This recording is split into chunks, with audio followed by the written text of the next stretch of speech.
Society की नजर में मर्द का मतलब होता है ताकत का सिंबल, एक ऐसा इंसान जो कभी टूटता नहीं, जिससे कुछ भी चुभता नहीं और जिसका दर्द हमेशा हंसी मजाक के पीछे छुप जाता है। पर कभी सोचा है ये सोच कितनी गलत है?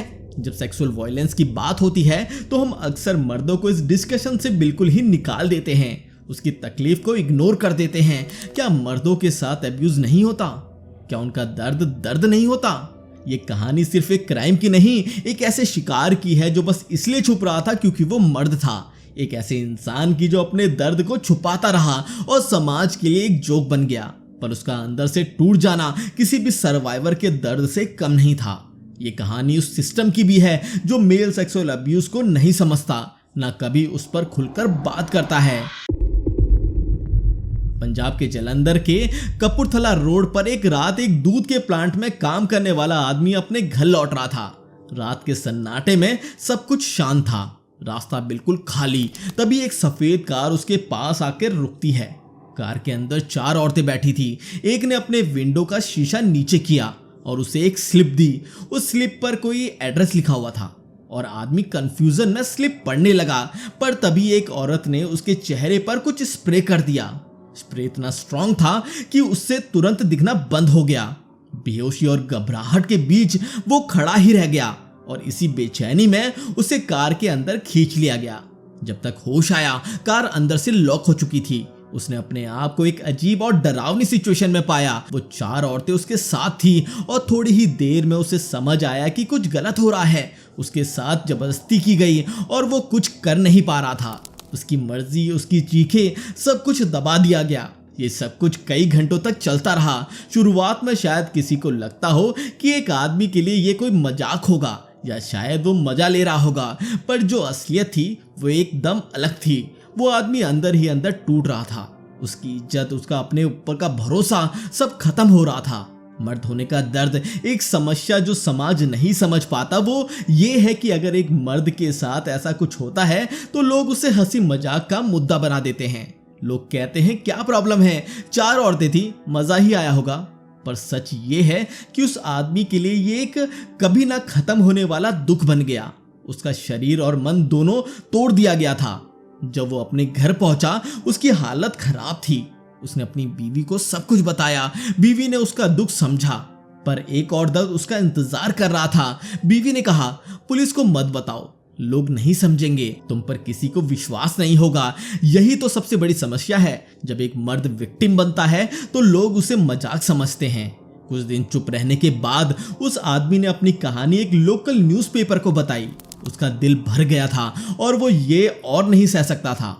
अखबार के माध्यम से पुलिस तक बात पहुंची और केस फाइल किया गया, पर उसका दुख यहीं खत्म नहीं हुआ।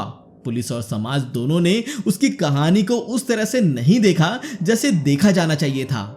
लोग कहते रहे, एक मर्द के साथ ऐसे कैसे हो सकता है? स्टीरियोटाइप्स और कानूनी खामियां। हमारा देश जो नो मीन्स नो का नारा लगाता है, उसी देश में मर्दों के साथ होने वाले सेक्सुअल अब्यूज को इग्नोर किया जाता है। इंडियन पिनल कोड के सेक्शन 375 के हिसाब से रेप को सिर्फ एक औरत के खिलाफ माना गया है, मर्द विक्टिम्स को नहीं। इस केस में वो औरतें जिन्होंने ये क्राइम किया, उनके खिलाफ वो कार्रवाई नहीं हुई जो होनी चाहिए थी, क्योंकि समाज मर्दों को हमेशा मजबूत और इम्यून टू पेन मानकर छोड़ देता है। इस घटना के बाद उस आदमी की जिंदगी बदल गई। उसकी अपनी वाइफ के साथ बॉन्डिंग पे असर पड़ा, उसका अपने ऊपर का भरोसा टूट गया और सबसे बड़ी बात ये थी कि उसका समाज पे भरोसा खत्म हो गया। एक मर्द होने के बावजूद वो एक विक्टिम था, पर समाज उसे एक हीरो की तरह देखना चाहता था जो अपने दुख को चुपचाप सह लेता है। ये कहानी सिर्फ एक इंडिविजुअल की नहीं है, बल्कि एक बड़े मसले की है। मर्द भी दुख, दर्द और अपमान महसूस करते हैं और हमें ये समझना होगा कि जेंडर के पर्यायवाची होने के बावजूद एक इंसान का दुख एक इंसान का दुख होता है। कानून और समाज को मर्दों के दुख को भी उतनी ही संवेदना से लेना होगा जितना औरतों के लिए लिया जाता है। ऐसे ही अगला इंसिडेंट यूएसए से है। यहाँ एक शाम का वाकया है। एक आदमी अपने दोस्तों के साथ पार्टी में शामिल था। वहां उसकी मुलाकात तान्या पॉल से हुई, जो खुद को लेस्बियन बता रही थी। तान्या एक बबली और कॉन्फिडेंट शख्सियत की मालिक थी। दोनों के बीच बातचीत हुई, मस्ती मजाक हुआ और शाम कब रात में बदल गई पता ही नहीं चला। तान्या ने उस आदमी को घर चलने का इनवाइट दिया और वो उसके साथ चला गया।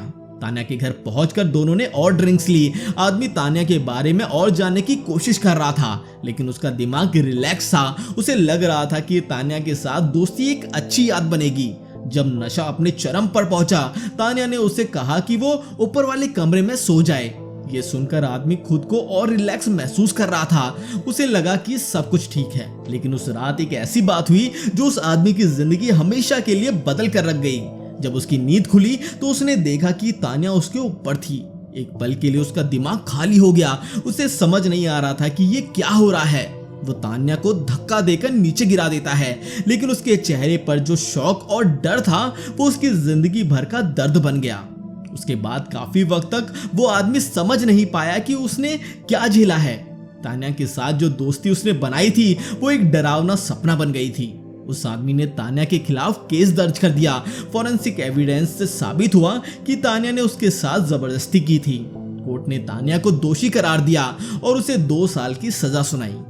लेकिन इस कहानी का दर्द सिर्फ कोर्ट में ही खत्म नहीं होता। उस आदमी ने इस घटना के बाद हर जगह एक जजमेंटल समाज का सामना किया। लोगों ने इस घटना का मजाक बनाया, उसके पेन को नहीं समझा। मर्द है ना, मजा आया होगा। ये लाइन उसके दर्द को और गहरा कर गई। तान्या की पनिशमेंट के बाद भी वो आदमी उस सोसाइटी के प्रेजुडाइज का शिकार बन गया, जिसमें मर्दों के दर्द को समझना अभी भी मुश्किल है। ये एक ऐसी कहानी है जो सिर्फ एक क्राइम का सच नहीं, बल्कि एक समाज का आईना है जो मेल सेक्सुअल अब्यूज को इग्नोर करता है और मर्दों की डिग्निटी को मजाक में उड़ा देता है। तो दोस्तों, आप इन सब के बारे में क्या सोचते हैं, हमें कमेंट करके जरूर बताएं। और अगर आपको आज की हमारी ये वीडियो पसंद आई तो इस वीडियो को लाइक और हमारे चैनल को सब्सक्राइब करना बिल्कुल ना भूलें। तो मिलते हैं अगली वीडियो में।